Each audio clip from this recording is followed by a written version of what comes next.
On a humid summer afternoon in Newport, Rhode Island, a powerful steel magnate takes a single wrong turn and walks into the pavilion that will change his life. There, among porcelain cups and working girls in plain uniforms, stands a woman who does not bow to his name, his fortune, or his world. Dorothy Ashdown carries a past Philadelphia tried to bury, and a courage that threatens everything Archer Rutledge was raised to protect. What happens when a man of industry meets a woman who refuses to be bought? Tell me in the comments where you're listening from. And one question: what do you love most about historical romances? The summer of 1895 had arrived in Newport, with the heavy sweetness of a season determined to cling to the skin. Humidity curled along the manicured hedges of Bellevue Avenue, softened the immaculate lawns behind the grand cottages, and settled like a veil over the cliffs that guarded the restless Atlantic. At Mrs. Abernathy's sprawling estate, perched on a rise of stone that overlooked the sea, the afternoon sun turned the canvas pavilions into pale lanterns shimmering against the sky. Archer Rutledge stepped through one of those pavilions with the brisk confidence of a man accustomed to being expected. His linen suit, tailored in a pale shade of ivory, clung lightly to his frame, and the silver crest on his walking cane glinted with each purposeful stride. He was late for a meeting with his attorneys, who were finalizing the final details of a formidable steel merger. His mind lingered on numbers, on contracts, on the unrelenting forward motion of empire. He scarcely noticed the scent of bergamot in the air, nor the faint rustle of skirts, until he lifted his gaze and stopped short. He had walked into the wrong pavilion. Instead of polished legal minds waiting behind a table of documents, he found a gathering of young working-class girls, each standing at attention with porcelain cups balanced delicately between their fingers. At the center of them, like a quiet axis around which the entire scene revolved, stood Dorothy Ashdown. The light fell on her from the open flap of the tent, illuminating her walking dress of dusty blue wool and the off-white linen apron she wore over it. Her dark chestnut hair, parted with exacting neatness, had been drawn into a low bun, though a rebellious tendril brushed her cheek. Her features were composed, her grey-green eyes sharp with focus, as she observed the posture of a girl whose hand trembled ever so slightly. Archer opened his mouth to speak, but Dorothy beat him to it. "You are not expected here," she said, her tone calm, her words clipped with the soft precision of someone who had learned to speak plainly and without apology. Her voice was not rude. It simply did not bend. Archer, unaccustomed to such a greeting, stiffened. "I believe my meeting was scheduled for this location." Dorothy looked him over once, steadily, without lingering on the silk cravat, or the polished shoes, or the family crest carved into the cane he carried. She seemed to weigh him by entirely different measures. "This is the tea pavilion," she replied. "You must be searching for the legal tent on the western lawn. It is marked, though the summer breeze has a habit of shifting the signs." One of the trainees hid a smile behind her teacup. Archer noticed and felt the faintest prick of heat at his collar. "Then I was misdirected," he said, unable to keep the irritation from his tone. Dorothy did not flinch. "Then you have now been corrected." Archer should have left. Etiquette, dignity, and pride all suggested he turn on his heel and march across the lawn to the proper tent. But something held him there. Something in the way she stood, unbothered by his presence. Something in the confidence with which she commanded the attention of the young women around her. She lifted her hand and adjusted a trainee's grip on a teapot, her touch instructive yet gentle, her voice low and soothing. "Balance from the wrist," she murmured. "And remember, calm hands calm the guests." Archer found himself watching longer than was respectable. Her presence was not dramatic, not bold, not meant to command men. And yet she did, without lifting her chin, without raising her voice. He cleared his throat. "Your training session seems thorough." Dorothy looked at him then. Truly looked. Her grey-green eyes were steady, appraising, as though she were deciding whether or not to bestow a polite response. "It must be," she said. "These young women hope for better wages this season. Skill gives them leverage. Precision gives them respect." Respect. The word struck Archer unexpectedly. He, who had commanded it all his life, suddenly found himself on the receiving end of a cool indifference he did not quite understand. She turned back to her group. "If you will excuse us, sir," she added, though the title sounded neither deferential nor warm. It was merely correct. Something inside Archer bristled. Something else, something quieter, tightened in recognition.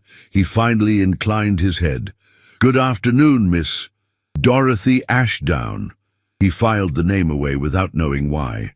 By the time he stepped back into the sunlight and crossed the lawn toward the correct pavilion, the heat felt sharper, as though the entire estate had shifted with the faintest tilt. He found his attorneys waiting, frustrated by his lateness. But Archer's thoughts drifted inexplicably back to the tea pavilion and the woman with steady hands and an unshakable spine. That evening, as he sat with other gentlemen in Mrs. Abernathy's west parlour, brandy swirling in crystal, the murmurs of polite society rising like perfumed smoke, someone mentioned her. A passing comment, a careless whisper. The tea mistress with the scandal in Philadelphia. Archer lifted his glass, but the amber liquid tasted different now.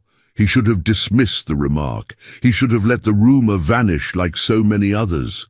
But he did not. Dorothy Ashdown had unsettled him, not as a curiosity, not as a servant, as someone whose presence lingered long after he had left her behind, and as the night deepened and the whispers grew softer, her name remained in his mind, unexpected, unwelcome, and impossible to forget. The following morning, Newport awoke in golden stillness, its sea breeze softened by the hush of approaching ceremony. Along Ochre Point, maids aired out silk gowns and valets polished ivory buttons until their reflections shimmered back. The rehearsal tea at Mrs. Abernathy's estate was not just a gathering, it was a quiet contest of social precision, a stage upon which reputations stood trial beneath floral awnings and parasols. Dorothy Ashdown stood at the far end of the pavilion's gallery, her hands folded neatly over her apron, the lace collar of her dark Spencer jacket carefully pinned. Her eyes moved from one polished teapot to another, ensuring each station bore symmetry, calm, and exactitude. The girls under her instruction were dressed plainly but pristinely, the linen of their aprons starched to stiffness, their mob caps secure. Today, every movement mattered. This was the first event where the elite would taste not just tea, but the training she had instilled. Dorothy had earned the respect of Mrs. Abernathy's household staff through quiet discipline and the refusal to fawn over wealth. She asked for no more than she gave, excellence, effort, and dignity, and yet standing among silver spoons and sugared lemon slices, she knew the scrutiny would be merciless. Not from the staff, but from those who came draped in chiffon and inheritance. As the guests began to arrive, the air shifted. The scent of fresh roses mingled with perfume heavy with sandalwood. Lace gloves brushed embroidered fans, hats bloomed with peonies and stiffened ostrich plumes. The sound of measured laughter, always just a touch too loud, curled beneath the tent like smoke. Then she arrived. Evelyn Lorimer. Her entrance was not announced. It didn't need to be. Like all well-bred predators, Evelyn preferred quiet territory before striking. She wore a gown the color of iced champagne, its bodice trimmed with pale green silk rosettes that matched the ribbon woven through her parasol. Her ash-blonde hair was swept high in the most current Gibson arrangement, adorned with pearl pins that glinted like threat disguised as elegance. She walked not toward Mrs. Abernathy, but directly toward the tea station, toward Dorothy. "Miss Ashdown," Evelyn said, her voice as polished as the bone china cup she plucked from the table. "How very charming this all is." Dorothy offered a poised curtsy. "Thank you, Miss Lorimer. We strive for charm only when it serves the function." A flicker passed through Evelyn's eyes, surprise, perhaps, or satisfaction at finding her opponent alert. "Oh, but function is not always enough, is it?" Evelyn turned the cup in her gloved hand, then looked directly at Dorothy. "After all, reputation is its own kind of refinement, and some stains, though invisible, never quite wash out." The words settled like frost. Around them, conversation softened. One of the younger girls faltered in her pouring and had to be steadied. Dorothy held Evelyn's gaze without blinking. "I find," she replied, her voice low, "that true refinement is measured more by how one speaks of those who cannot answer." A breath caught somewhere nearby. "Mrs." Abernathy turned from her cluster of guests, her brows lifting slightly. Evelyn smiled, undisturbed. "Of course," she said, placing the cup down with theatrical grace. "Still, in Philadelphia, they do speak." Dorothy's jaw tightened. She felt the burn in her chest, a heat not of shame, but of memory. She bowed slightly and stepped back, returning to her girls, instructing them with quiet motions to continue. But inside, her pulse pounded with old echoes.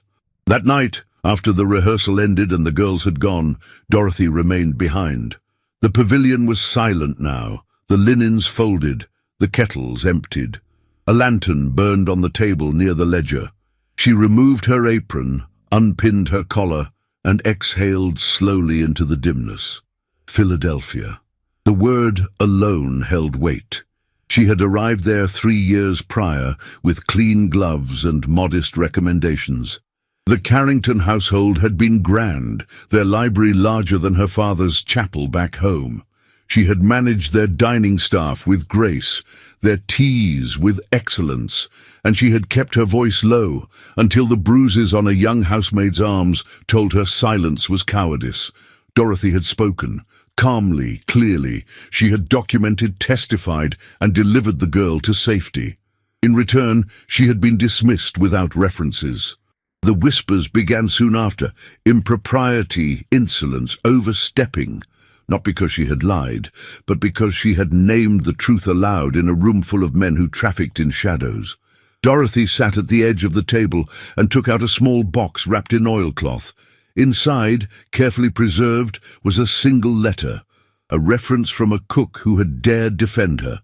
It was written in uneven script, with phrases underlined twice, and the last line blurred slightly by tears. She read it again now. Then, with trembling hands, she reached for a fresh sheet of paper and dipped the quill. "Dear Mrs. Whitlow, I hope this letter finds you still in service at the Greenwich residence.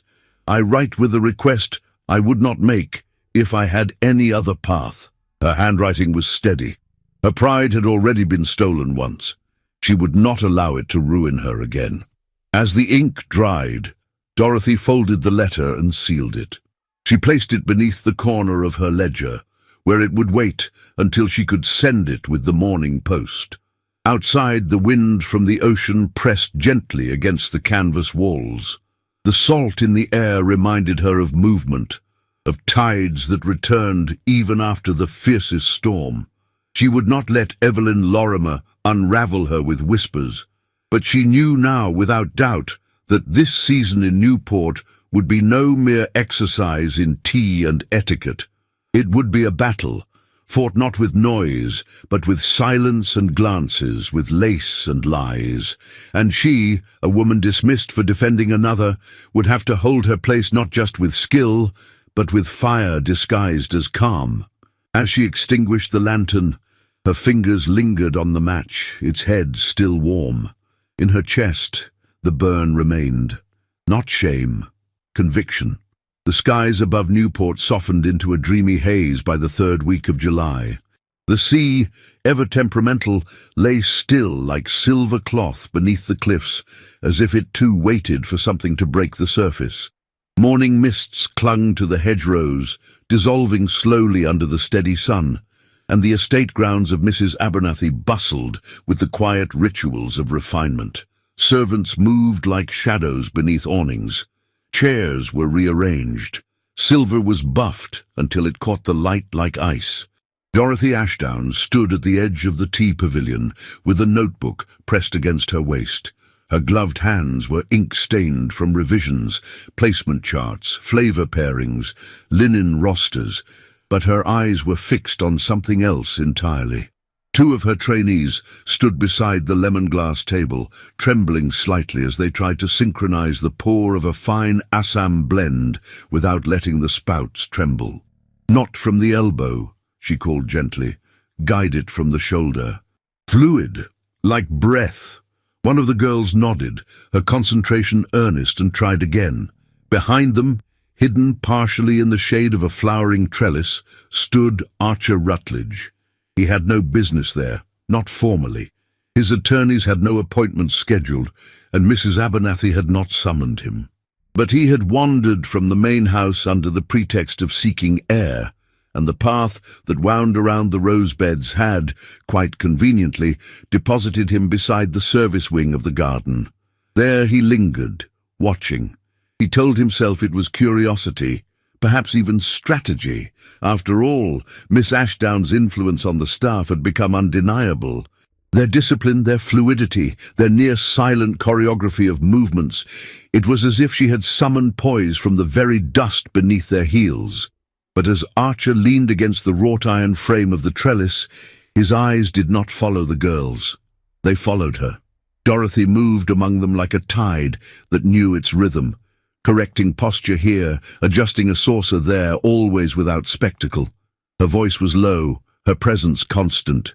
When one of the girls dropped a teaspoon and let out a gasp, Dorothy stepped beside her at once. "It's only silver," she whispered. "It can be polished. So can nerves." The girl laughed, half in relief, half in awe. Archer watched that moment, unblinking. It struck him, not as a matter of admiration or charm, but as something rarer. She was a woman used to fear, and yet she moved with a kind of internal steadiness that made others braver simply by standing near her. He hadn't meant to stay, but he found himself rooted, until she turned.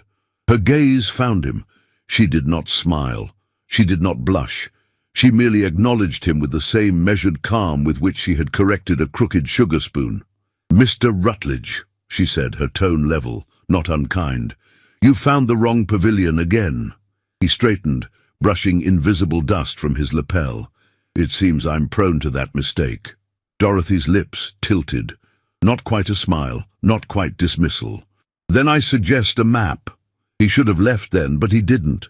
"May I ask," he ventured, "how long it takes to train them to move like that?"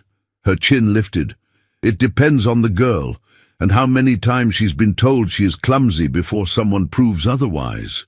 He felt the weight of those words, as one might feel a door close behind them. The tension between them was not theatrical. It was intimate in its restraint.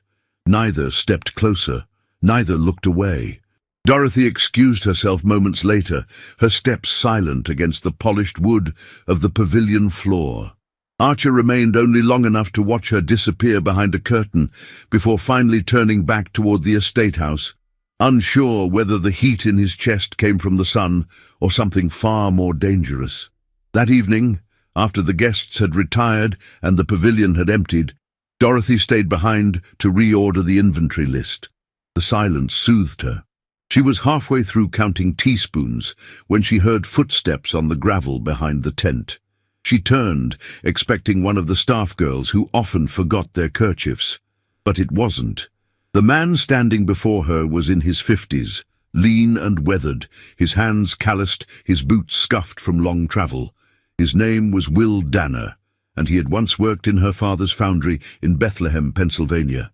"Miss Ashdown," he said with quiet urgency. "I didn't know if you'd want to see me, but it's about the merger." Dorothy's breath caught. She nodded once and led him toward the back of the pavilion where the servants took their breaks. They sat on two overturned crates behind a hedge of hydrangeas. The sky had darkened, and the crickets had begun their hymn. From his coat, Will pulled out a folded packet of papers, the edges worn soft from travel. His voice dropped lower. "This report was written by the community liaison," he explained. "It was supposed to be presented to Rutledge's lawyers, but the new partner, Crowthorne, buried it, said it wasn't relevant. But it is. Dorothy unfolded the packet with deliberate care. The ink was smudged, but the meaning was clear. The steel merger being negotiated by Archer Rutledge and his associates would consolidate several regional operations, and in doing so, it would shutter the foundry in Bethlehem, her father's foundry, now run by former apprentices. Hundreds of men would lose their work, families would scatter, entire streets would vanish into silence. "This isn't public?" she asked, her voice low. Will shook his head. "They think nobody outside the boardroom will ever see it. They think we don't have anyone who'll speak."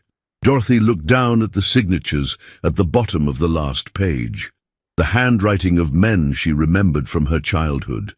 A foreman who had carried her on his shoulders. A clerk who had once taught her long division with chalk on the stone steps. The breath left her body like smoke. And for the first time in days, the sting of Evelyn Lorimer's insinuations felt irrelevant. This was real. When Will left, Dorothy returned to the pavilion and spread the papers across the table. She lit a lamp, the flame casting long shadows against the canvas. Her fingers traced the words slowly, then began to move toward another page, her own notebook.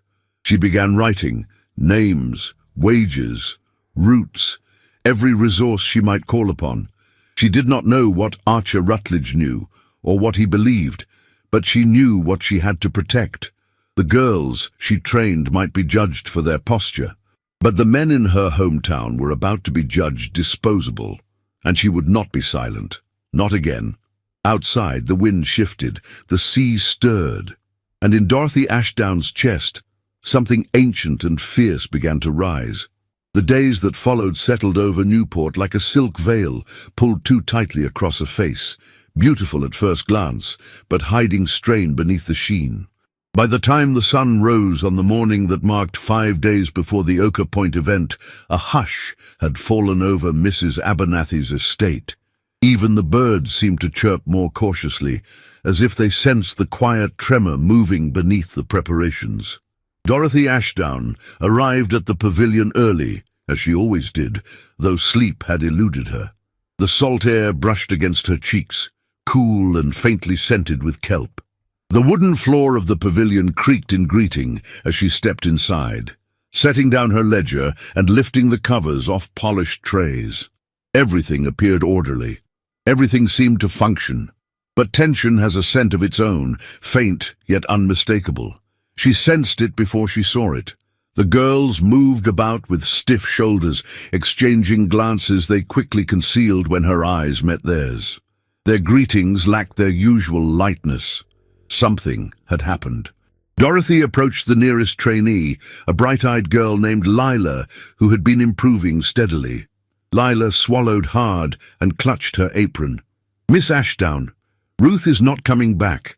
Dorothy paused. "Not coming back today?" "No," Lila whispered. "Not at all." The words dropped like a stone into the calm pool inside Dorothy's chest. Ruth had been her strongest trainee. Graceful hands, sharp memory, steady nerves. Dorothy had planned to place her at the primary pouring station during the Ochre Point event, a position of trust that could earn Ruth wages far above the season's usual rates. Dorothy inhaled carefully. Did she say why? Lila hesitated, eyes darting toward the tent flap, as if afraid Evelyn Lorimer might materialize from the clipped hydrangeas just outside. "She said she received an offer," Lila murmured, "from Miss Lorimer's cousin. Double pay. She was told it would be unwise to stay." Dorothy closed her eyes for the briefest of seconds. Betrayal came in many forms.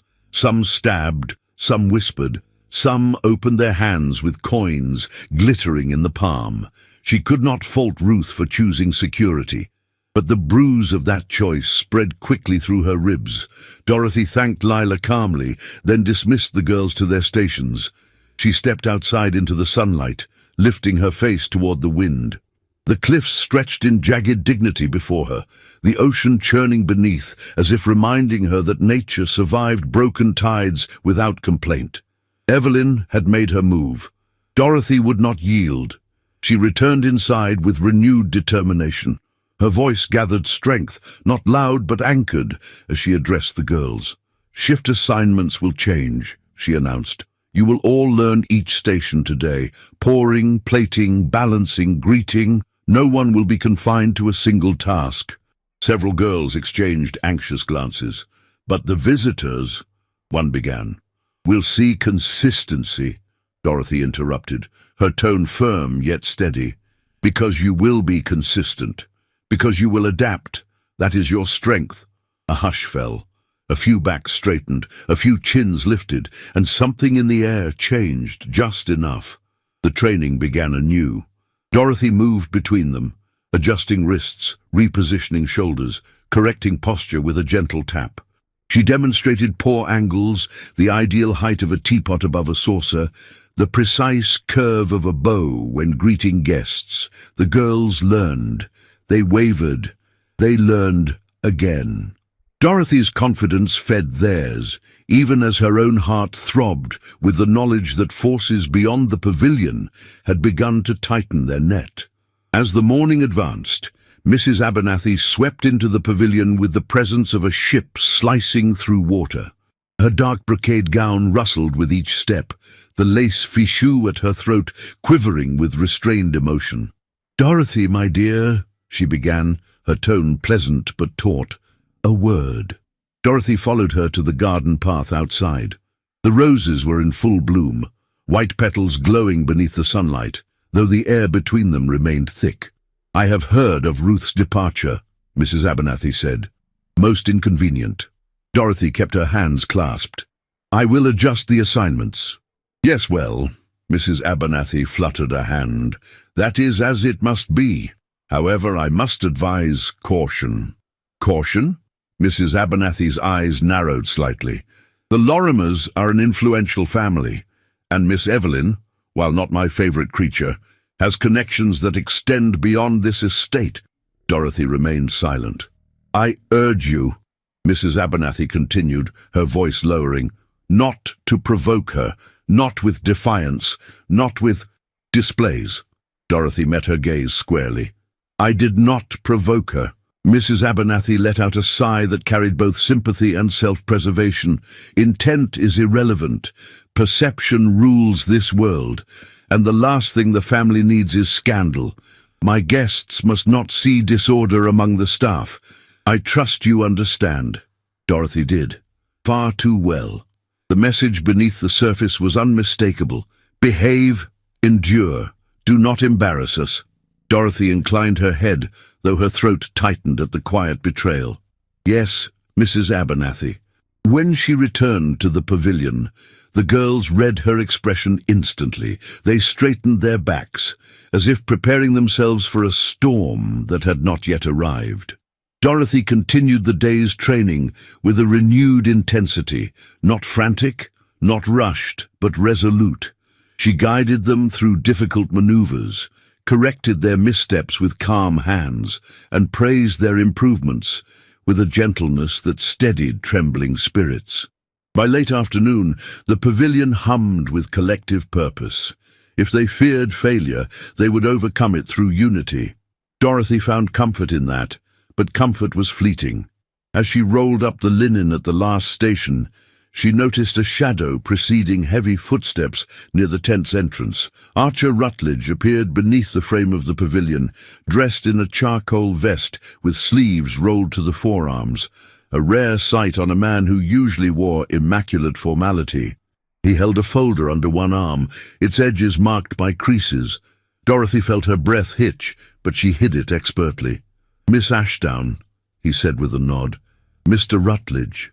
His gaze moved slowly over the empty pavilion, lingering on small details. The aligned cups, the perfectly placed trays, yet never lingering long enough to make her self-conscious. Still, his presence rippled through the space, filling it with a tension neither of them fully acknowledged. "I heard," Archer said, "that one of your staff left unexpectedly." Dorothy stiffened. "News travels quickly, only because people speak carelessly," he replied. She met his eyes, level and unwavering. "Do you assume I lack the ability to recover?" His expression softened by a fraction. "I assume nothing of the sort." Yet something in his voice suggested he feared for her, not as an employer, but as a man uncomfortably aware of the injustices she faced. He hesitated before speaking again. "Miss Ashdown, if anyone has made your position here difficult, I hope you will tell me." Dorothy stepped back as if drawing from a well deep within herself. "I survive difficulty," she said. "I do not report it." Archer's jaw tightened, as though he wanted to protest, but he didn't. Instead, he shifted the folder in his hands. "I received a report this morning," he said quietly, "regarding the merger." The words struck her like a sudden downpour. Her gaze flickered to the folder, its paper edges softened like someone had read it more than once, but not thoroughly. "I haven't finished reviewing it," he added, his tone weighted. "The final section, I set aside for later." Dorothy swallowed. That was the section she carried in her apron pocket, the one that revealed the lives that would shatter. "I see," she murmured. He watched her carefully. There was something pained in his expression, something unspoken, something heavy. Her pulse quickened, though she held her composure. "I will leave you to your work," he said at last. "Good afternoon, Mr. Rutledge." He stepped out, though his shadow lingered on the floor for a moment after he departed. When the pavilion finally dimmed with the evening light, Dorothy reached into her apron pocket and removed the letter she had saved, the one written by the cook in Philadelphia, the woman who had dared defend her when few others did. Dorothy unfolded the letter slowly. The familiar handwriting brought a lump to her throat. It spoke of truth, of courage, of how a woman of integrity must often stand alone before being recognized. Dorothy pressed the letter against her chest, breathing deeply. She folded it with care and slipped it back into her pocket, her fingers tightening around the soft paper. Whatever storm awaited her, Evelyn, the merger, the whispers, she would face it. She had learned long ago that some women carried their armor beneath their skin where no one could see it coming. And as the waves crashed against the cliffs beyond the estate, Dorothy Ashdown stood in the quiet pavilion with her shoulders squared, ready for whatever came next. The air in Newport that week turned sharp, not with cold, but with tension, the kind that settles in the lungs and makes each breath feel like a question. The roses bloomed as if unaware of the quiet war brewing beneath their thorns, and the cliffside breeze that once brought reprieve now carried with it something sour, whispers. At first, they arrived like wind against the canvas, soft, subtle, easily dismissed. A glance held too long, a pause in conversation as Dorothy passed, an unfinished sentence between two society matrons, punctuated by a raised brow and a fan pressed just so against a painted mouth. Dorothy noticed. She always noticed. She kept her posture immaculate, her voice calm, her work flawless, but the murmurs grew. A hostess who had confirmed her services for a private breakfast now sent regrets, citing unexpected changes to the guest list. One of the younger trainees approached her in tears after overhearing a guest refer to Dorothy as that woman from Philadelphia who forgot her place. The girls rallied around her, fiercely loyal, their eyes darting toward anyone who dared question her authority. But loyalty could not stop erosion. It merely delayed it. Dorothy moved through each day with the precise grace of a woman walking across ice, knowing that beneath her was a truth no one wanted to hear, that her past had never been shameful. It had only been inconvenient for those with power. She had stood for a girl who had been bruised in silence, and for that they had tried to ruin her. Now they were trying again. One afternoon, as the pavilion emptied after another tense rehearsal, Dorothy remained behind to reorder supplies. The light fell in fractured gold through the canvas walls, casting shifting shadows. She reached for a new ledger sheet when she heard her name. "Miss Ashdown." She turned. Archer Rutledge stood at the entrance, holding a folder in one hand. The evening wind rustled his coat, but he looked rooted, tense, as though fighting something unseen. "I read it," he said. His voice was quiet but resolute. Dorothy's heart beat once, hard. "All of it?" she asked. He nodded. She waited, but he did not speak. Instead, he stepped inside and placed the folder gently on the table between them. She didn't reach for it. She didn't need to. His eyes searched her face. "This merger," he began, "would devastate your town. Your people." "Our people," she corrected, her voice soft but firm. "I grew up among them, but they forged your fortune." He said nothing, but his jaw tightened. Dorothy took a breath, then another. She did not want to cry. She wanted clarity. "I imagine you have decisions to make," she said. "I've made one," Archer replied. That surprised her. "I want to offer my help. Not through the merger, through you. I can support your work here, fund your staff, offer a reference, quiet the rumors." Dorothy's expression did not change, but a cold stillness crept into her chest. "A reference," she echoed. Archer stepped closer, his voice lowered. "This scandal, this campaign, they're coming after you, and we both know why. I have the power to stop it." "No," she said simply. He blinked. "You misunderstand." "I don't," she interrupted, stepping back. "You want to help without standing beside me. You want to lift me in secret so you can soothe your conscience without risking your name. That's not, it is." Her voice shook, not with fear, but with fury held at bay. Her hands remained still at her sides, but her spine burned with every word. "I will not be your charity," she said, "and I will not be your secret." Archer's face darkened. "You think this is easy for me?" "No," she said. "I think it's easier for you than it is for me, because when they whisper about me, they speak of disgrace. When they whisper about you, they call it strategy." He moved closer, no longer trying to hide the frustration in his voice. "You're so concerned with pride that you would rather drown than let someone throw you a rope." Dorothy's eyes flashed. "A rope handed in the shadows is a leash." For a moment, neither spoke. The wind outside grew louder, thrashing against the canvas. A fork clinked faintly as it rolled from its place on the table. Dorothy walked past him, steady and cold, and picked it up, placing it back with care. "I did not survive Philadelphia to be saved," she said quietly. "I survived to stand." He exhaled slowly, rubbing a hand along the back of his neck. "You think I haven't paid for my comfort? You think I haven't earned the right to wrestle with these decisions?" Her voice softened, but it lost none of its conviction. "You haven't earned the right to offer redemption while still profiting from silence." That struck him. The look in his eyes changed, less defensive, more wounded, as if her words had hit something he had never wanted named. He nodded once, slowly, and stepped back. "I came to offer help," he said. "You came to make peace with yourself." Archer opened his mouth, then closed it.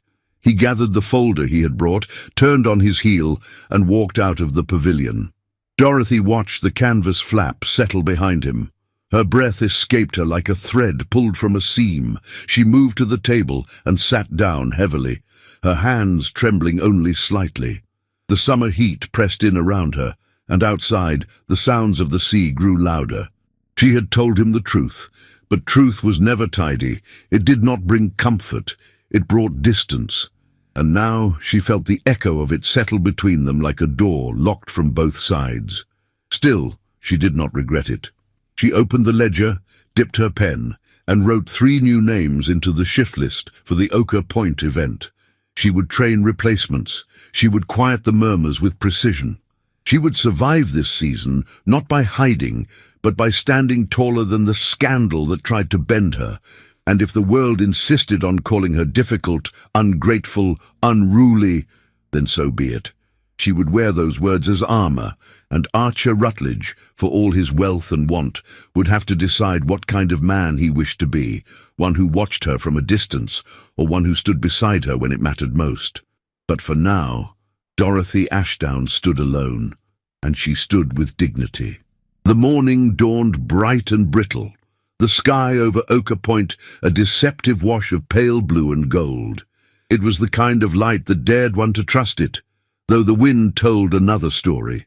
Out on the cliffs, the Atlantic muttered to itself in tones of warning, and the gulls flew lower than usual, their cries more urgent than curious.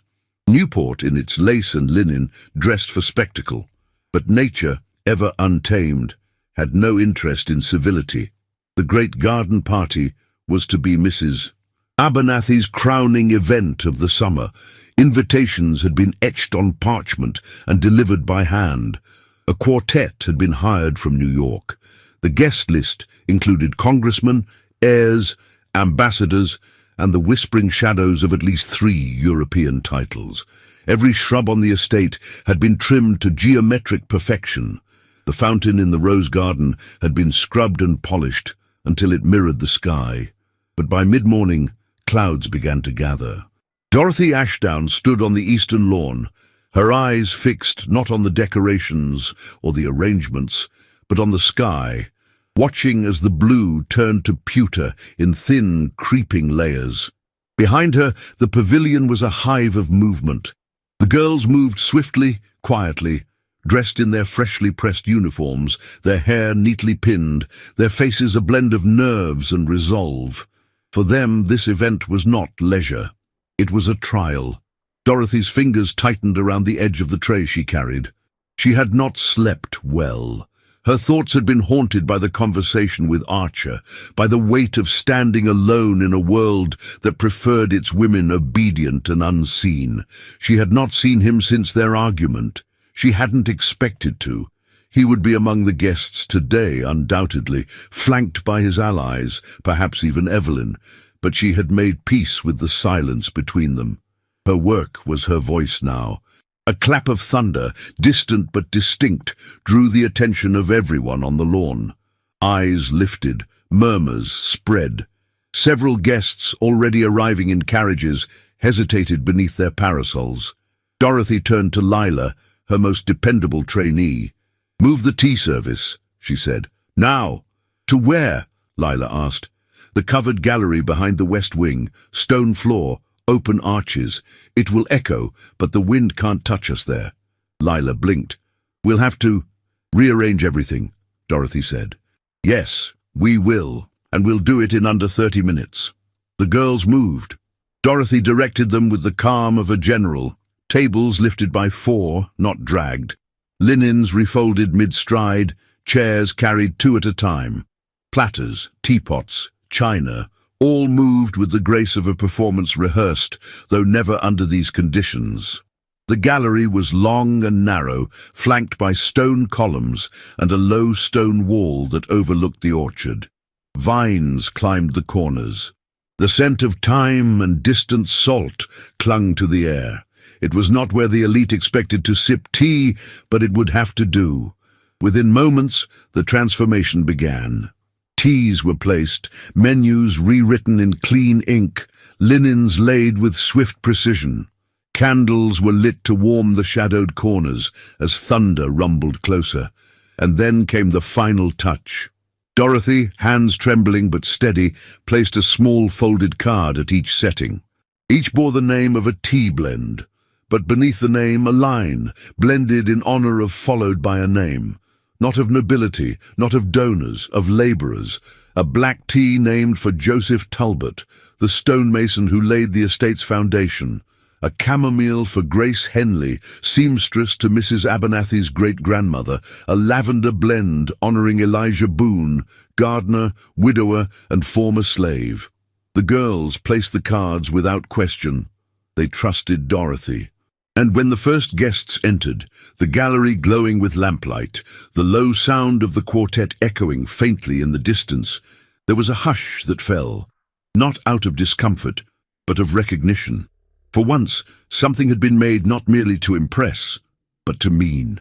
Dorothy stood near the entrance, her spine straight, her hands folded at her waist. She greeted each guest with quiet dignity, noting their confusion, their curiosity, their reluctant admiration. And then Evelyn arrived. She swept into the gallery in a gown of soft grey silk with storm-coloured feathers at her collar, as if she had dressed to match the sky.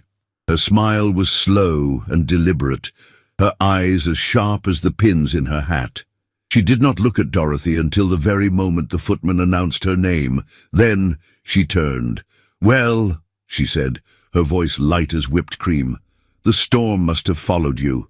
Dorothy inclined her head. "Or perhaps it simply chose the only place brave enough to stand still." The smile on Evelyn's lips remained frozen, but her gaze narrowed.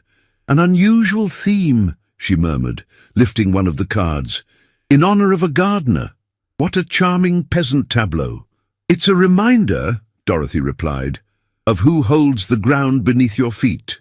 Evelyn laughed, then turned toward a small knot of guests gathering near the far table. Her voice carried deliberately. "I do wonder," she said, "how many of these stories are real. Then again, Miss Ashdown has always been known for her inventive narratives."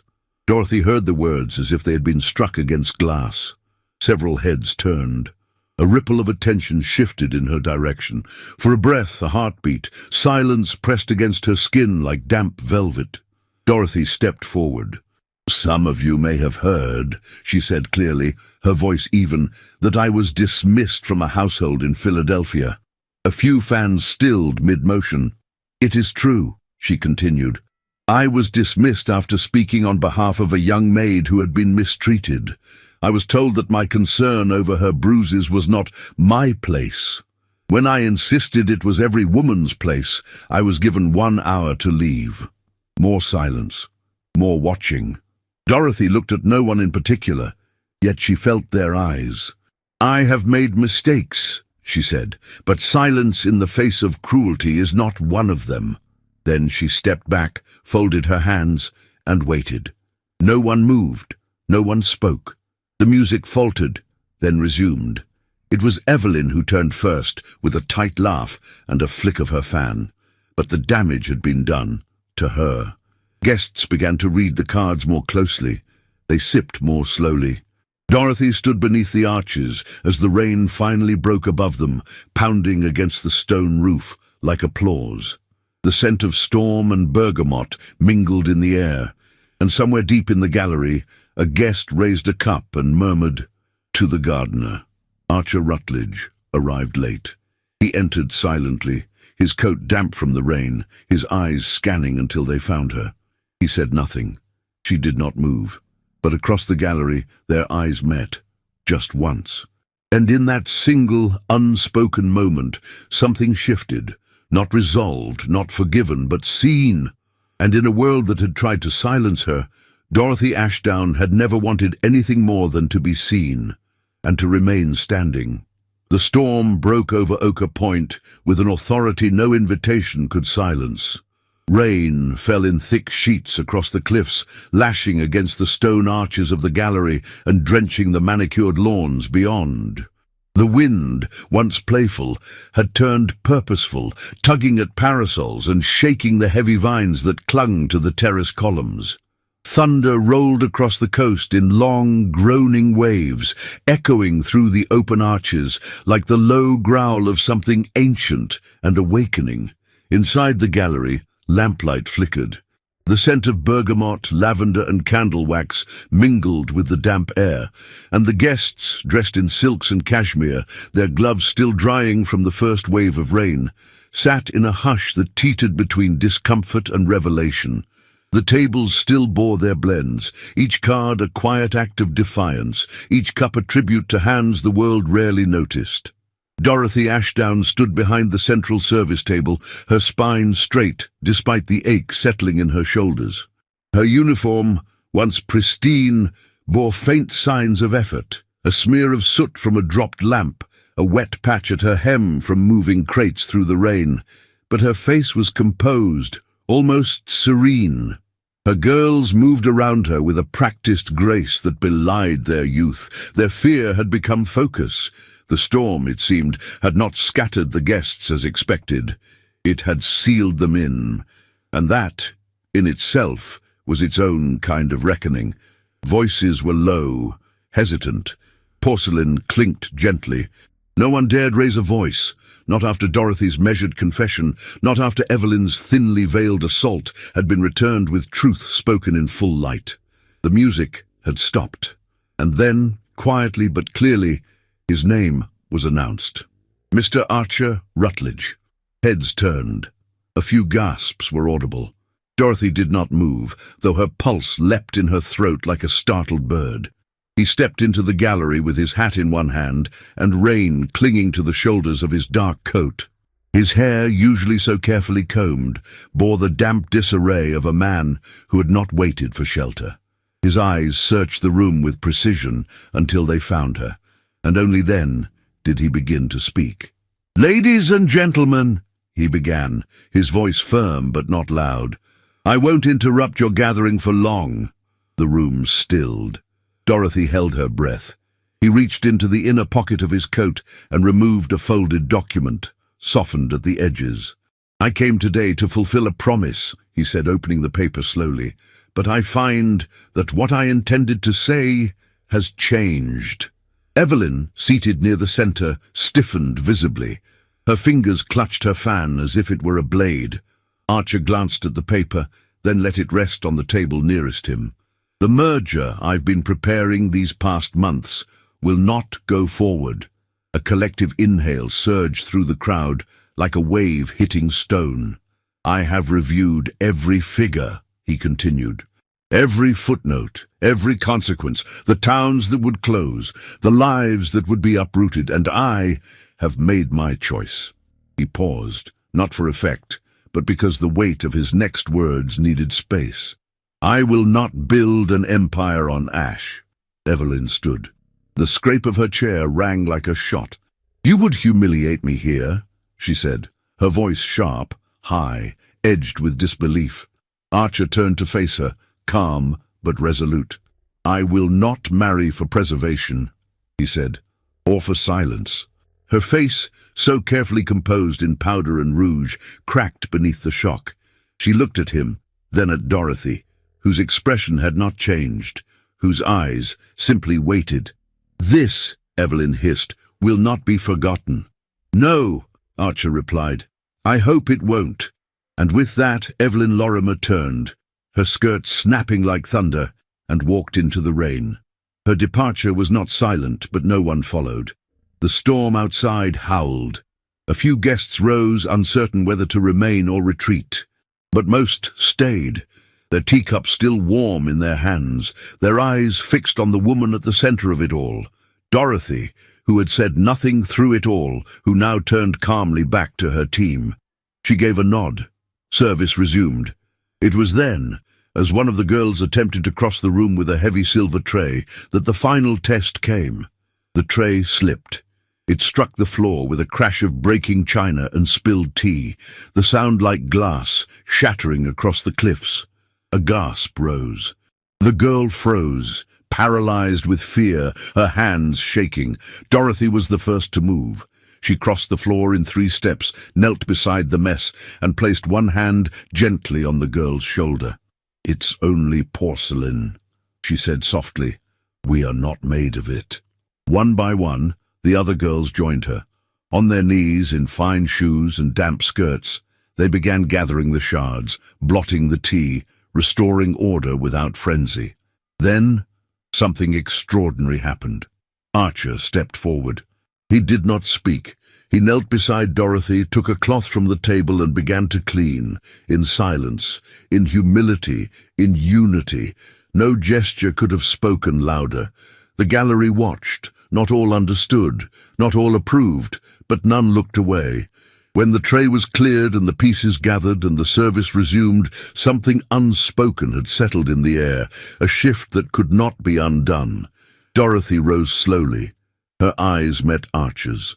He did not offer a smile. She did not offer thanks. But there was something between them now, not truce, not affection, recognition. For the first time, they were not on opposite ends of a conflict. They were side by side in the aftermath. The rest of the evening passed in a kind of dazed stillness. Some guests left early, citing the weather. Others lingered, watching Dorothy's team as if seeing them anew. The cards at each table were not just conversation pieces now. They were mirrors. Dorothy remained until the last guest had gone, the last cup washed, the last candle extinguished, and when she stepped outside into the storm, the wind whipping her hair loose from its pins, she did not flinch. Behind her, Archer waited. He said nothing. She walked past him slowly with measured steps, but just before reaching the path that led toward the servants' wing, she paused. Without turning, she said, "That was not charity today." His voice came soft behind her. "No, it wasn't." And then she walked on, into the night, into the rain, into whatever would come next. But not alone. Not anymore. The morning the paper arrived, the air in Newport was deceptively gentle. Sunlight spilled in golden streaks through the tall windows of the main house, dappling the floors with patterns that might have suggested peace to someone less practiced in expectation. But Dorothy Ashdown had lived long enough to know that stillness could mask rupture. She held the newspaper in both hands, the ink already staining her gloves. Her heart did not race, her breath did not falter. What Evelyn had done no longer surprised her. It only confirmed what Dorothy had always known. The world, when challenged by a woman who refused to kneel, often bit back. The editorial took up nearly half a column in a well-known Philadelphia paper. Though unsigned, it was elegantly worded, wrapped in the language of civility that disguised its venom. It spoke of a tea mistress in Newport whose moral record remains unsubstantiated. It referenced a dismissal from a prominent family due to boundary overstepping. It warned hostesses to vet thoroughly those entrusted with the intimacy of their private affairs. Nowhere did it name her directly, but everyone knew. The article had already made its way into the hands of guests, staff, and whispering circles beyond the estate. A footman left a clipped copy beside Mrs. Abernathy's breakfast tray. One of the younger maids had wept in the linen room after reading it aloud. The girls at the tea pavilion stood with stiff backs and trembling lips, awaiting the reckoning they feared must come. Dorothy folded the paper carefully and placed it in the center of the table. She said nothing. Not yet. It was Mrs. Abernathy who came to her first, mid-morning, after a silence that lasted longer than politeness would usually allow. She wore navy blue that day, her shawl pinned with jet beads, her voice quiet but edged with something unfamiliar. "I read it," she said. Dorothy turned to face her, chin lifted. "I'm sure many have." Mrs. Abernathy hesitated. Then, in a voice more brittle than Dorothy had ever heard from her, she said, "I hosted that family. I know the wife. I remember her sighing about staff who didn't understand their place, but I never asked what that meant. I should have." Dorothy didn't reply. "Would you permit me," the older woman said carefully, "to correct my mistake?" Dorothy blinked once. "I beg your pardon. I've invited 2 journalists from the Newport Herald to observe the work in the tea pavilion tomorrow. I told them your girls deserve a page of their own, a page that speaks of discipline, training, and courage. Let others write shadows. I will host light." Dorothy's throat tightened, not because she needed to be defended, but because someone had chosen to see her, not in silence, but in action. "I would be honored," she whispered. Word of the visit spread quickly. That afternoon, Archer appeared, not with flowers or condolences, but with letters. He met Dorothy near the edge of the orchard, where the girls had gathered for their final afternoon drill. The grass was still damp from morning mist, and the faint scent of baked pears lingered in the air. "I sent inquiries," he said, handing her a stack of folded pages. Dorothy raised an eyebrow. "To whom?" "Everyone in Philadelphia who might speak honestly of you, not out of pity, but because truth should be spoken with the same boldness as lies." Dorothy hesitated before unfolding the first letter. It was from a former housekeeper, one who had worked under the same roof where the scandal began. "She stood for a girl with no voice," it read, "and when no one listened, she didn't whisper. She insisted. I have never forgotten that, and I never will." Dorothy read every word, her eyes burning but dry. Another letter spoke of her training, her compassion, her refusal to compromise where injustice lived. A third recounted how she had once returned half her wages to pay for a widow's coal. She held the stack to her chest. "I don't know what to say." "Say you'll let them be heard," Archer said. "Say you'll let others see you as you are." She met his gaze. It had softened, not out of pity, but reverence. There was no distance in it now, no careful calculation. "Then I will," she said. The following day, the journalists arrived. 2 women, both dressed in serviceable wool coats and low hats, their notebooks already open before they stepped past the threshold. Dorothy greeted them without fanfare. She did not present herself as spectacle. She showed them the girls, the drills, the mistakes and recoveries. She showed them the trembling hands and the triumphant ones. She spoke of training not as etiquette, but as empowerment. And when Lila, once too timid to speak above a whisper, delivered a full tea service to the reporters with perfect composure and introduced the working woman's Earl Grey in honor of a local nursemaid, the elder of the 2 journalists closed her notebook. "I believe," she said softly, "we've found our headline."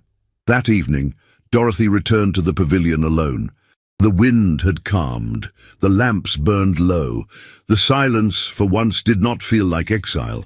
It felt like peace. She found Archer waiting near the stone arch. He did not speak immediately. He handed her an envelope. Dorothy opened it.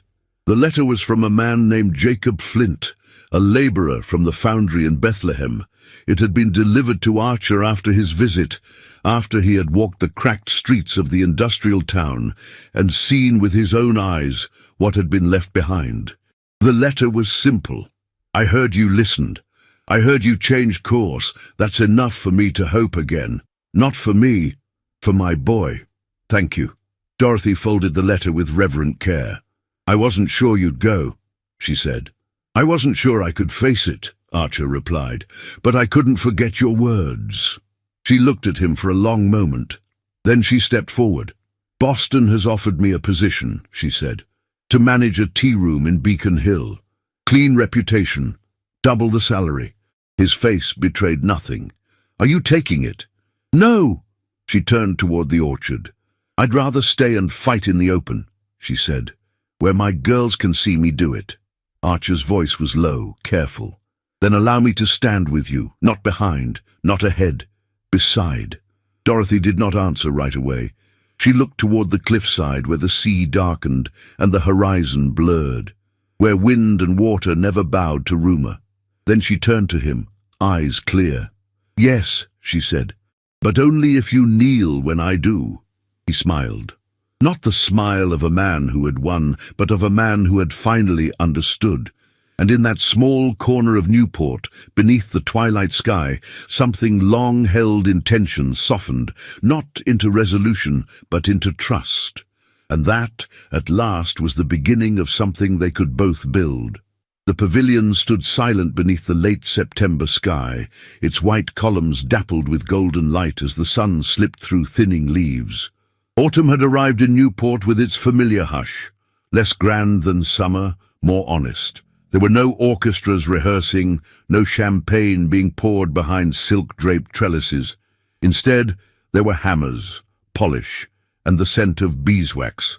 The tea pavilion, once a borrowed stage, was now hers. Dorothy Ashdown stood at the entrance, keys in hand. She had waited until the carpenters finished, and the sign bearing her name was hung with proper care. Now, for the first time since arriving in Rhode Island, she unlocked a door that bore no one else's title but her own. The deed lay safely in a desk drawer, signed and witnessed, filed at the courthouse in Newport. Though Archer had arranged the financing, quietly, insistently, his name appeared nowhere on the document. Dorothy had made certain of that. She accepted his assistance not as dependence, but as partnership offered freely and without claim. The engraved plate outside now read, "Ashdown Academy for Hospitality and Independent Women." The girls had helped choose the name. They had voted on it together around a battered trestle table one afternoon after drills. Some had proposed fanciful titles, the Society of Teacups or the Order of Refinement, but Dorothy had merely raised an eyebrow and asked, What are we actually building here? Freedom, one had said. Decency, said another. And so it was decided. They were not curtsying toward gilded illusion, but standing for something earned with calloused hands and sharpened minds. Inside, the training hall had been scrubbed to brilliance. The former parlor had become a practice room with chalkboards and height-adjusted tables. Shelves held linens folded to exacting standards. There were ledgers for inventory practice, sample invitations for correspondence drills, and a battered upright piano for posture lessons during tray balancing. Each morning, the girls arrived in uniform, fitted blue dresses with crisp white aprons, their collars trimmed with handmade lace.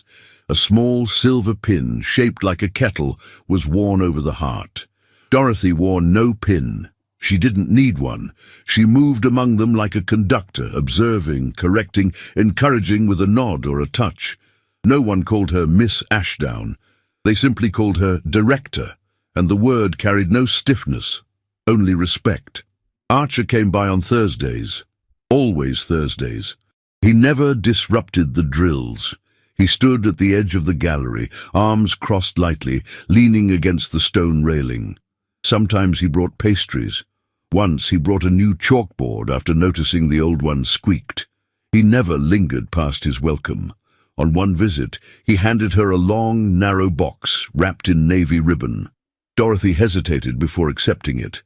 Inside was a silver kettle, small but exquisitely made. On one side, her initials. On the other, her father's, J.A. She looked up. "I had to guess the year," Archer said softly. "I thought it might be the one your father opened his first workshop." "It is," she said, her voice steady, though her hand trembled slightly. She placed the kettle on a high shelf in her office. She never used it.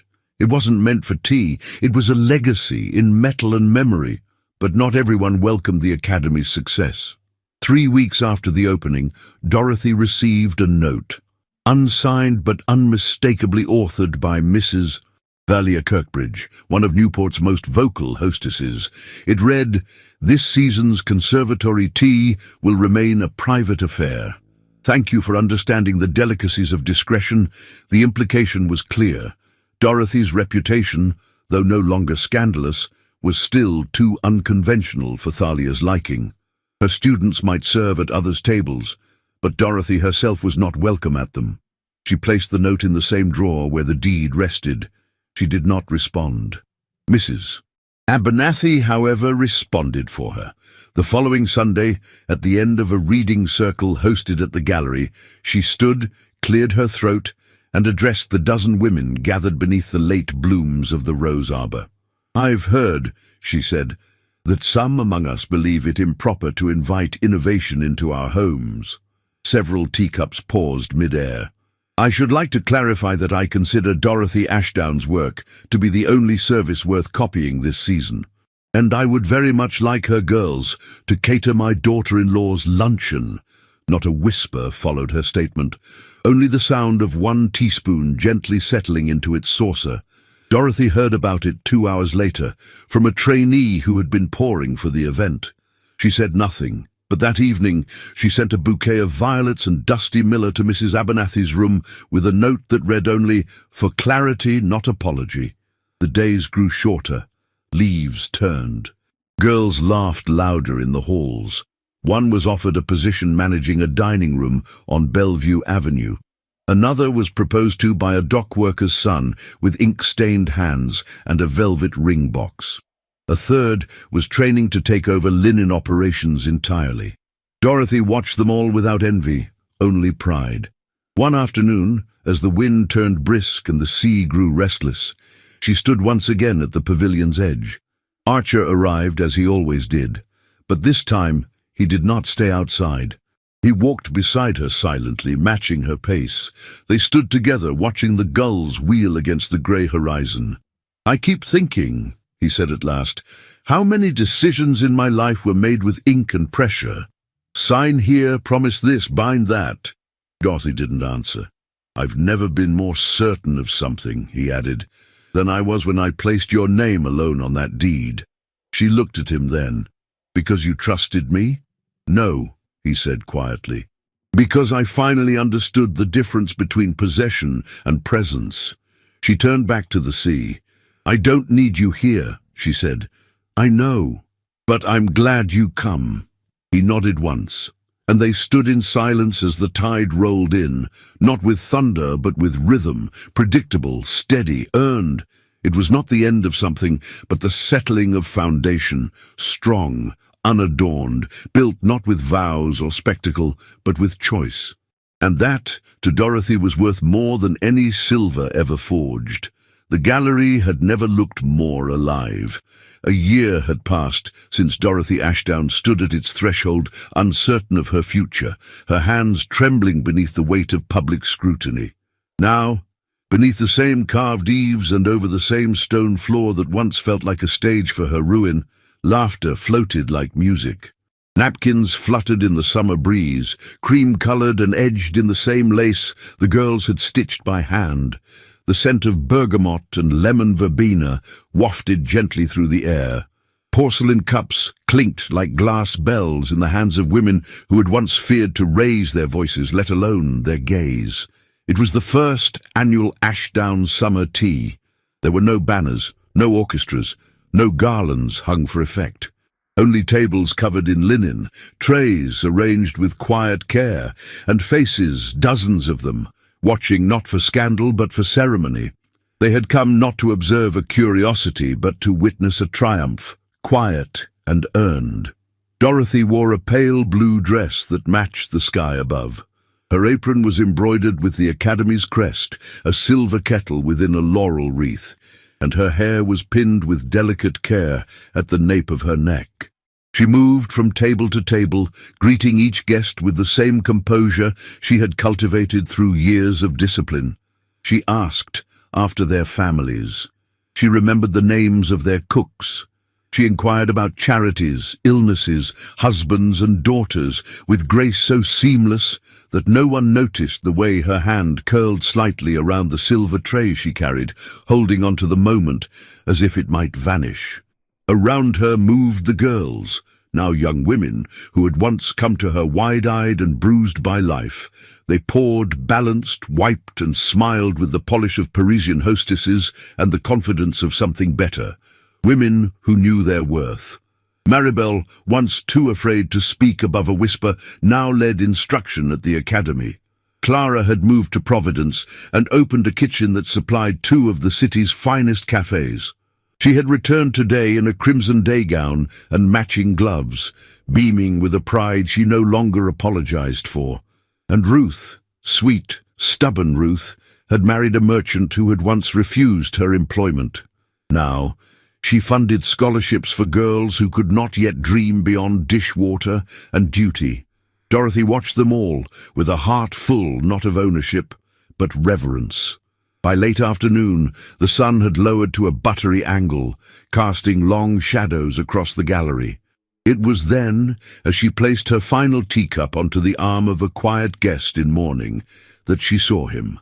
Archer Rutledge stood at the far edge of the terrace, as he always did, never at the centre, never demanding entrance. He wore a linen suit in a soft grey, the lapels slightly wind-tossed, and in his hand he held not flowers nor a gift-box, but a folded sheaf of parchment bound in ribbon. Their eyes met. He did not smile, not quite. But something shifted in his stance, an almost imperceptible change in the way his shoulders set, as though this moment bore weight. Dorothy approached him slowly. The guests around them continued their conversations. The girls carried on with practiced focus. The world did not pause, but for Dorothy and Archer, the moment was utterly still. He held out the parchment. "This is for you," he said, "though I'd rather say, for us." She untied the ribbon and unfolded the pages with practiced care. The ink was fresh, the signatures bold, the title precise, Charter of the Ashdown Rutledge Foundation. She looked up. His voice was low, almost hesitant. "It's not a business. It's not a merger. It's a foundation for education, training, and dignity. A place where women can learn, teach, and never again be silenced for their decency." Dorothy held his gaze.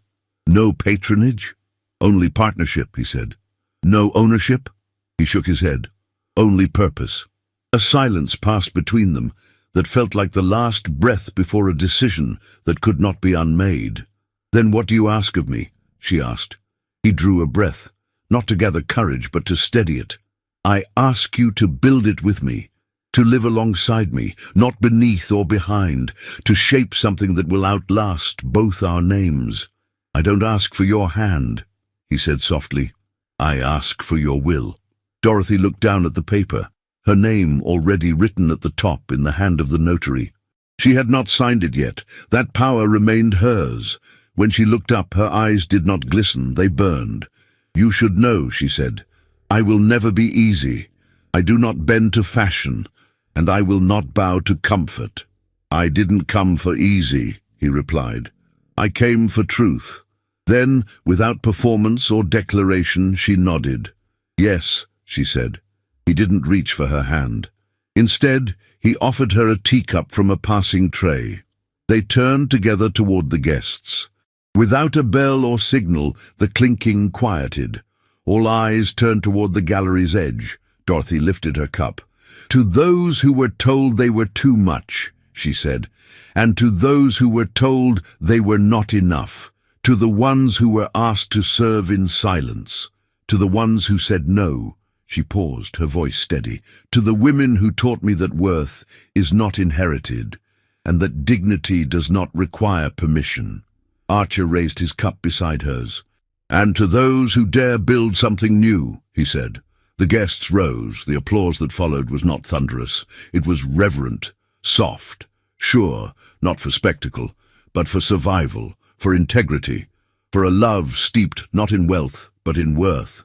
And as the golden light spread across the stone and linen, the gallery glowed, not as a monument to triumph, but as a home for all things quietly, stubbornly beautiful. It was the end of one story, and the beginning of something braver. It was early June in Newport, and the sea was quieter than usual. The gulls called less often. The wind moved with gentler rhythm, and the old rose vines along the gallery had begun to bloom earlier than expected, their pale petals curling like the edges of old letters. Everything felt touched by memory. The Ashdown Rutledge Foundation now occupied 3 adjoining buildings just off the cliff walk. What had begun as a tea pavilion was now a humming network of classrooms, gardens, shared kitchens and reading rooms. The original gallery, its stone floor worn smooth by years of footfall, remained the heart of it all. It was there, under white awnings hung with ivy and lanterns, that the annual summer tea still took place, just as Dorothy had intended. She stood at the top of the gallery steps, dressed in soft cream with a pin at her collar, a silver kettle encircled by a new ring of laurel. Her hair, now streaked with threads of silver, was swept into a twist at her nape. At her side stood Archer, taller than memory and greyer at the temples, his hand resting lightly against her back. He had never stopped walking beside her, not in the public moments, not in the private ones. Theirs had been a quiet kind of love, no fanfare, no scandals, no declarations engraved in stone. Just shared labor, shared decisions, and glances across rooms that still carried the same weight as they had that first afternoon. And on the nights when the wind came in fierce from the water, they held each other like the foundation they had built together. They had not had children in the traditional sense, but the girls who had once passed through their doors and now returned as instructors, funders, advocates, and mothers of their own, those were their legacy. Some days, Dorothy would pause at the edge of a classroom and simply listen to the voices, the laughter, the strength. She had not lost the ability to cry quietly when no one was watching. Maribel now ran the Providence location of the academy and was in talks with the city to open a second training site in Pawtucket. Clara had become one of the most sought-after culinary consultants in New England, and her name appeared regularly in newspaper reviews. Ruth, now Ruth Mackenzie, had recently been elected to the Newport Town Council, becoming the first woman to hold a seat. At her swearing-in, she wore her old academy apron folded in her coat pocket. As for Mrs. Abernathy, she passed 2 years ago. In her will, she left a sealed letter addressed only to Dorothy, written in her final summer. It contained no apologies, only truth. You taught me that grace is not inherited, but chosen, every day. Dorothy kept it tucked between the pages of her father's old foundry ledger. Evelyn Lorimer had married a shipping heir and relocated to Paris. Her name appeared in the society pages from time to time, charity balls, diplomatic galas, but there was always something clipped and curated about her smile in the photographs. Rumor had it that she rarely spoke of her years in Newport. Her vengeance had cost her relevance, and in time, even that had faded. The scandal that once chased Dorothy like a shadow had long since evaporated in the face of purpose. What remained was not a correction of the record, but the writing of a new one, inked in dignity and daily work. On this summer's tea, the guests included judges, seamstresses, doctors' wives, and former maids who now sat as honored patrons. One table held 3 generations of Ashdown alumni. Another was made up entirely of boys, sons of dock workers, who had begun a program in hospitality and food justice. Inclusion had once been whispered about. Now it was printed on every invitation. Dorothy stood beside Archer as the final toast was given, not by her, but by a girl named Eleanor, 17 years old, who had once arrived at the academy barefoot and silent, and now stood in pressed linen, reading her speech without trembling. "To those who build," she said, "even when the world tells them they are not allowed." As the applause rose, Archer slipped his hand into Dorothy's. "It feels like yesterday," he said quietly, "and yet I can barely remember life before this." Dorothy didn't answer at first. Her eyes lingered on the garden, where the younger trainees were laughing, weaving flower stems into garlands. The wind lifted the hem of the linen tablecloths. The gallery, aglow with gold, looked like something out of a dream once feared, now fully lived. Then she looked at him, her voice calm and full. "It wasn't life before," she said. "It was waiting." He turned to her, and in his eyes she still saw the man who had once walked into the wrong pavilion and stayed. As the guests raised their cups one last time, the sound echoed softly over the cliffs, not thunderous, but sure. And in the waning light of a summer well-earned, Dorothy Ashdown smiled, because what they had built had not just endured, it had transformed. Every story we tell is a quiet invitation to believe again in dignity, in resilience, and in the kind of love that is not loud, but lasting. Dorothy's journey is a reminder that no title, no scandal, no gate ever built by society can keep a determined heart from rising. She didn't win because the world made room for her. She won because she carved a place for herself and opened the door for others. And Archer, he didn't save her. He stood beside her, and that made all the difference. Perhaps you saw yourself in Dorothy, the quiet battles, the moments you chose integrity over comfort, truth over silence. Or maybe you saw someone you love. In every tear, every breathless pause, and every cup of tea poured with purpose, we hope this story touched a part of you that needed to feel seen.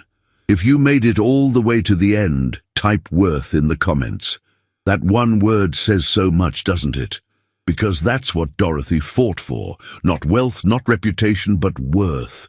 And if this story moved you, if it stayed with you after the final scene faded, consider leaving a super thanks in the amount you wish. Every gesture of support, no matter how small, helps our little team continue creating these stories with all the care, research, and heart they deserve. If that's not possible right now, we understand completely. Your presence, your time, and your voice already mean the world. Just by sharing this video with someone you care about, you help us more than you know. And if you're hungry for more stories like this, filled with heartache, strength, redemption, and unforgettable love, We've left some powerful ones for you in the video cards. Each one is waiting to be discovered, just like Dorothy's. Thank you for believing in the beauty of stories that linger. We'll be waiting for you in the next one.